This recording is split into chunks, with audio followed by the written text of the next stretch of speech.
Hey everyone, welcome back to Be Like Christ for Exodus chapter 32 in 5 minutes. There's a free PDF that you can download on our website, and there's a link in the description. You can thank, in part, our patrons for making all of this material free. And there's a link to our Patreon account down below if you would like to participate in the support of this. All right, Exodus 32, when did these events happen? The children of Israel got out of slavery in Egypt in approximately 1491 BC, and these events took place 3 to 4 months after that.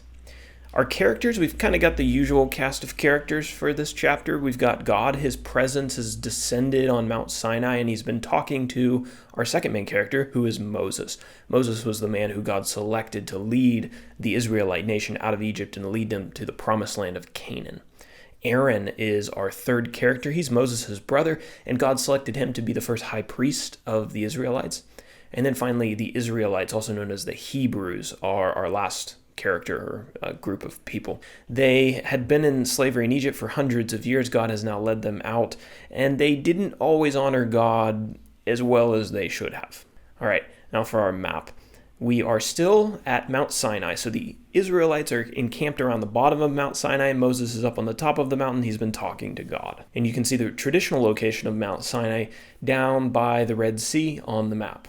This is somewhat of a famous chapter. We're going to talk about the golden calf and the sin that was committed by the Israelites when Moses was up on the mountain. So verses 1 through 7 are entitled The Golden Calf. Moses had been up on the mountain talking to God for quite a while, and the Israelites were growing impatient. And so they asked Aaron to make them an idol. Aaron fashioned a golden calf out of gold, and he built an altar to it. And the people began worshiping this golden calf as the God who had delivered them from Egyptian slavery. In verses 8 through 14, Moses pleads for the people of Israel. So God informed Moses what the people were doing at the bottom of the mountain, and he told Moses that he was going to destroy them for their wickedness. But Moses implored the Lord not to destroy the people, and he, quote, reminded God of his promises to Abraham, Isaac, and Jacob to make Israel into a great nation and to give them the Canaan land as a possession, and obviously that wouldn't happen if God destroyed them. But just because Moses pleaded for his people didn't mean that he wasn't angry, and we're going to talk about this famous scene of Moses breaking the stone tablets in his anger in verses 15 through 20. So Moses descended Sinai with his assistant Joshua and saw the people honoring the golden calf. His anger, quote, burned hot, and he threw the stone tablets which contained God's laws on the ground, and they broke. He then destroyed the golden calf, he ground the gold down into powder, and he put it into the people's drinking water, and he made them drink it. Moses then confronted his brother Aaron in verses 21 through 24. So Moses asked his brother what had compelled him to do this evil thing. And Aaron kind of shifted the blame. He blamed the people, and he told Moses that the calf had just come up out of the fire when he threw gold into the flames, as if almost he hadn't intended for this to happen, or as if he hadn't designed this thing in the first place. So then things got pretty serious. The Levites kill 3,000 people. This is verses 25 through 30. So Moses asked the people, who is on the Lord's side? The Levites answered affirmatively, and they all gathered around Moses. The Levites were one of the tribes of Israel, the descendants of, Levi, Jacob's son.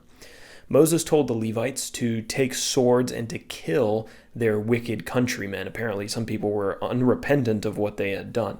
So that day, 3,000 people were killed, and the Levites were ordained for the service of the Lord. And then finally, verses 31 through 35, Moses attempts to make atonement for the people. So the next day, Moses went up on the mountain, and he asked God if there was any way to make atonement for the people's sin with the golden calf. Moses actually offered to sacrifice himself for the people's forgiveness. But God told Moses that they would have to bear the consequences of their own sins, and the Lord sent a plague to punish the people. Now let's finish off with our application for the day. This chapter shows us just how badly we need Jesus in a couple different ways. Isn't it ironic that Aaron, the man who God selected to be the high priest of the people, was creating an idol for false worship just as God was finishing up his instructions and telling Moses all about the priesthood and how they were going to be set apart for the worship of the one true God. We also see that Moses attempted to offer himself as an atoning sacrifice for the people's sins, but God wouldn't accept it. So we've got a high priest that isn't perfect, and we've also got a guy who's willing to sacrifice himself, but he's not a capable sacrifice for sin. Well, guess what? The book of Hebrews describes Jesus as the better high priest, the one who is perfectly holy and without personal sin. And we also see that in Jesus we have someone who is fit to be the atoning sacrifice, not just for the Israelites' sins, but for the sins of the entire world.